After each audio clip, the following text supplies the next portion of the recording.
can probably text it to you or something like that. Okay, that would be great. First of all, I'm just going to break the ice here. What do you think of this college football playoff going on right now? I know your school. Wow. It's opened up a whole new era, and it's going to be interesting to see how it evolves over time, because there's so many good teams, so many different conferences, conference championships versus better teams with lesser, there's so many question marks with it, but it's great for college football. Yeah. You think you go from 4 to, 12 teams? Mm-hmm. 8 other teams are going to get a chance to play for it. And, one thing I know about sports is who has the hot hand at the time. Who do you think that is right now? Well, of course, Ohio State University has. Am I a homer? I'm sorry. Let me gain my composure. No, I think, who has the favorite? I can't pick one, because there's a lot of great teams between now and then. Somebody go down and practice. It's hazardous, because if your quarterback turns an ankle and he can't run now, the game is so varied. The offenses are so varied. The RPO game is varied. Who can throw it while running? And it's just so many variables. It's going to be interesting. It's great for college football, though. It's great for college Buckeyes football. Out there. Yeah, they're there. Hangry right now. They are hangry, right? Yeah. So you said hangry? Hangry. Yeah, hangry. Yeah, hungry and angry. Yeah. Oh yeah. Well, obviously, I was born in Cleveland, raised in Dayton, and I dreamed about going to Ohio State University. So they don't know it because I live on the West Coast, be moving back to Columbus at some point in the next year or so. Man, it was a heartbreaker.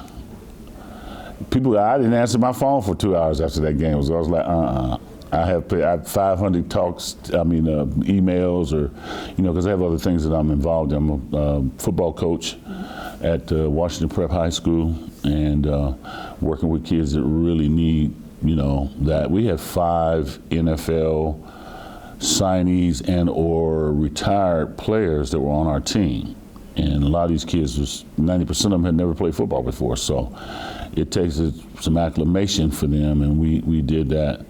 But so it's going to be interesting to see. Of course, I'm pulling for Ohio State. I think they, with the exception of a few plays in both of the games that they lost, they could be number 1 in the country right now.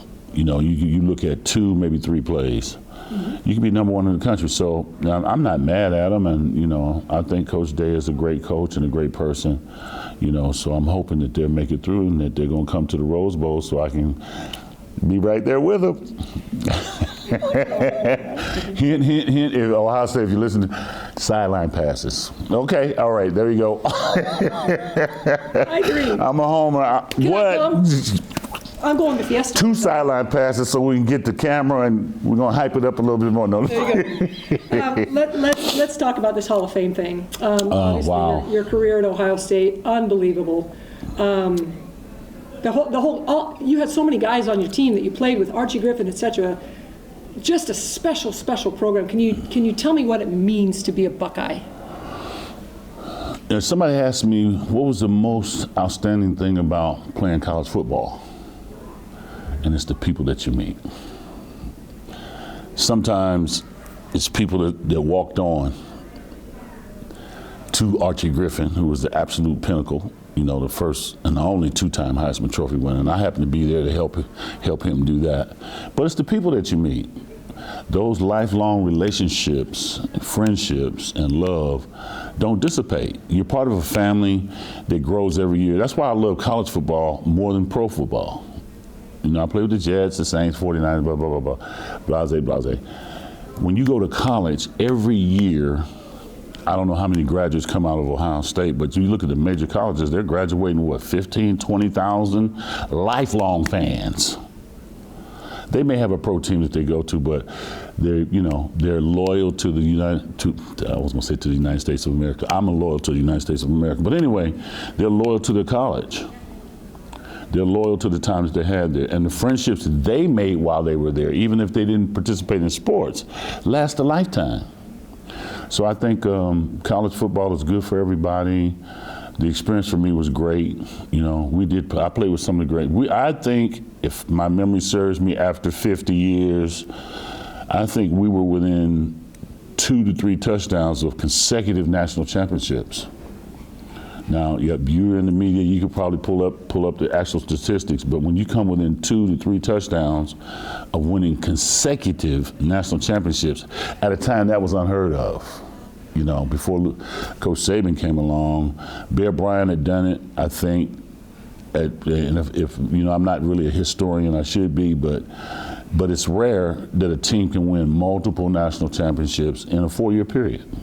Multiple, because right now, especially now with the NIL, it's almost. We'll see how all that pans out. Yeah, I don't even want to go there. I do want to talk about Big Ten, the Big Ten. I'm a huge Big Ten fan. I love everything. What? I do. I love I'm a Notre Dame fan, but I'm sorry. But I love the Big Ten. On Saturdays, I am watching Big Ten football. I got a bucket Wait a list. minute. You broke me up. Different You stadiums. said, I apologize. I know, it doesn't make No. sense. I grew up Catholic. So Okay. it's like a. I see. It's a Okay. mortal sin not to be a Notre Dame fan. Okay, all right. So, Got to get into heaven, huh? yeah, I got to all get in right. heaven. Football Probably heaven. end up in purgatory. But looking back at Big Ten football, you played for one of the greatest coaches, not only in the Big Ten, but ever, in Woody Hayes. Can you tell me about what it meant and what it was like to play for Woody Hayes? Well, obviously, it was a great time and a great era that I played for him. He demanded excellence. We had, when you start talking about recruiting, we had players from, like they talk about now that with the recent turnover with NIL and all that, we had players from all over the country. We had them from California, Florida, back at the time when it was almost unheard of, making that. So we had world-class speed. I wish we were throwing the ball a little bit more, okay? The RPO now with Cornelius Green and Archie, and then we had world-class sprinters on the outside. Wow. And then our line, our offensive and defensive line, we used to beat people up just for showing up. Oh, you playing us today? Guess what? Buckle it up, baby, because we coming for 4 quarters. And I think if Ohio State keeps that attitude and takes that attitude into the games, they'll do just fine because it's a great team. Talk to me about what the sport of football has meant to you. Oh, wow. I'll go back to my recent coaching experience with Washington Prep. It's a game of life. It's a game of life and death. Why do I say that? And I tell the young men, listen, you're not always going to get what you want. There's going to be some things in life that knock you straight out. What you do after that will determine who you really are. Everybody talks about winning national championships. Yeah, but when you don't win, who are you? Are we fighting in the middle of the field because somebody wants to sing and dance on your? Come on. It's got to be bigger than that. It's got to be better than that. Yeah, everybody hates to lose, and the thing that stays with you most is not the great wins, but it's the great losses that you. I remember those games where we were just a few points away from winning a national championship. I remember the losses that we had. Those are the ones that hurt. But who are you after that? It builds character. It builds toughness. It builds mental durability. It's a game of life. And I told the kids that because a lot of the kids that I work with for the first time, they were playing football for the first time.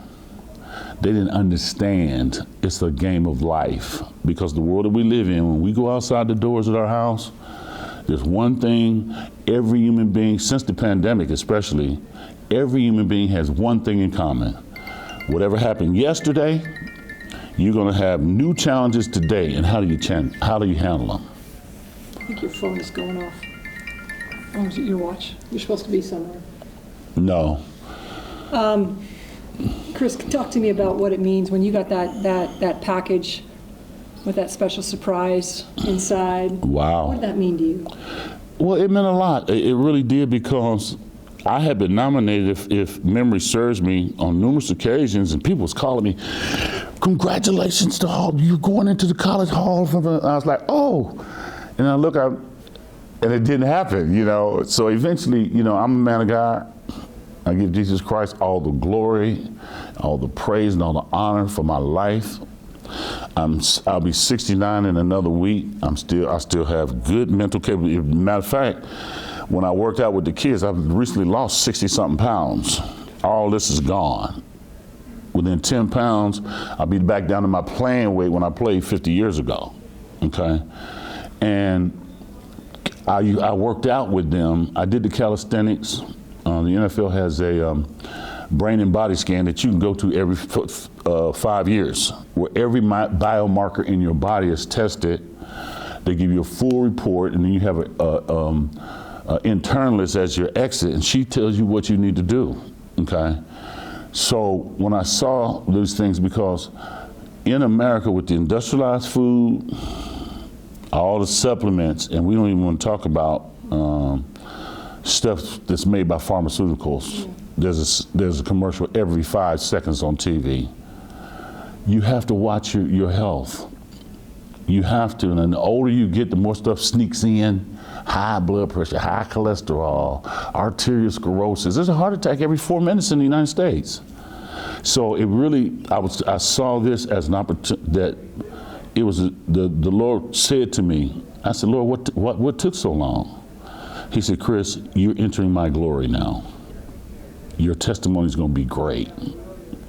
And so I received it as that, but I also took it very seriously when my body was concerned. Because you see, most people that's over 65 or 70, they got the, and all that, and I had to get that off because I'm thinking if I'm coming into the glory, and then I have a vision of doing a STEM and STREAM K through 12 school in Columbus, Ohio, okay, that will, in duality, will have a school of ministry for the kids, okay? And we'll have dormitories for kids that have nowhere else to go, for a better way of saying it. And we're gonna raise them up to find out what is God's purpose for you. We're not raising you up to have no job, to go and be a job statistic. Oh, the unemployment is up. Okay, listen, we're raising you up to find out what God created you to do. See, I'm doing what God created me to do. I'm a minister. Personally, I have led millions of people to the Lord. Okay? I've laid my hands on millions of people who were sick and seen them be better depending on where their faith was at. And we're going to raise these kids up to know their purpose. Why did God create you? Psalms 139. Before the foundations of the world, he knew you. He knew your skin color, your nationality. He put gifts in you to be used during this generation. No human being is accidental. I was a baby that was left to die in Cleveland. My birthday would be December 16th. Y'all send me something. No.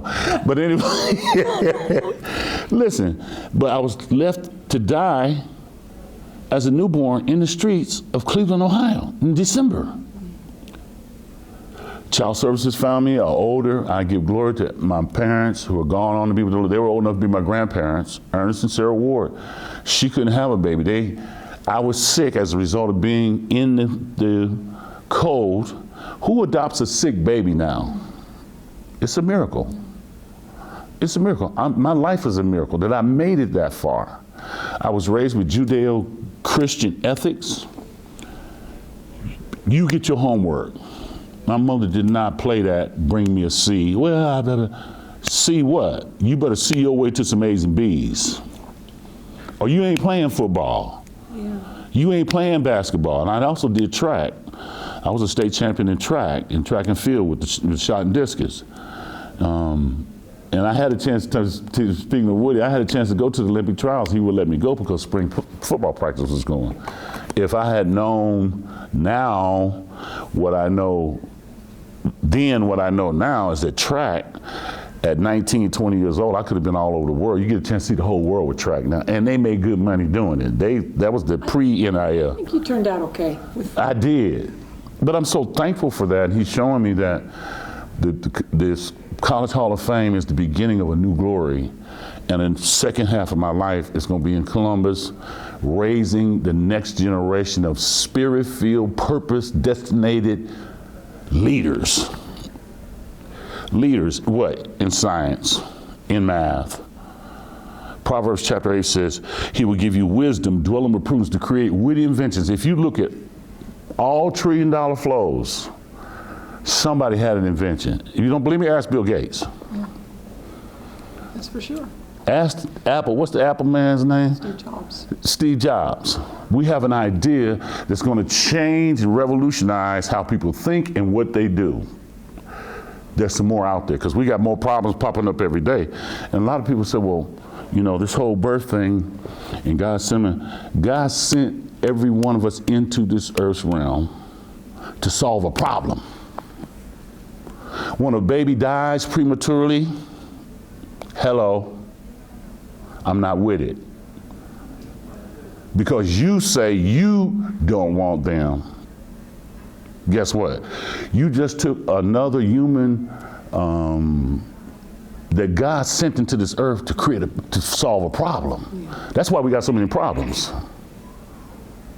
So do you think when you get on that stage tomorrow, the press conference is going to be tomorrow morning? Yes. You're going to be sitting up there with, what, 20 other guys? Yes. All of you have a story. You think it's going to hit you and getting fitted for that jacket, and then tomorrow night, the ceremony's tomorrow night, do you think it's going to hit you that, wow, I'm Chris Ward, I'm one of the best to ever play this game?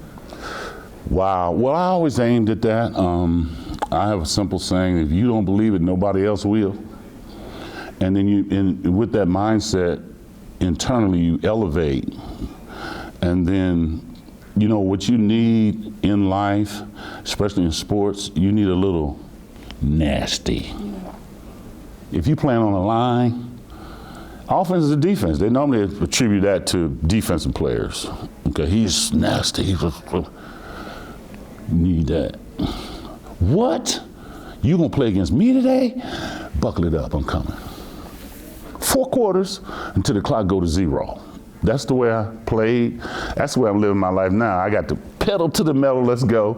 I'll be 69, I ain't got no time to waste. With the foolishness of man, let's go. But anyway, so you need that. And I think a lot of offensive players miss that. They understand this. Because also offense is a bit more passive. You know, as a defensive lineman, you don't back up.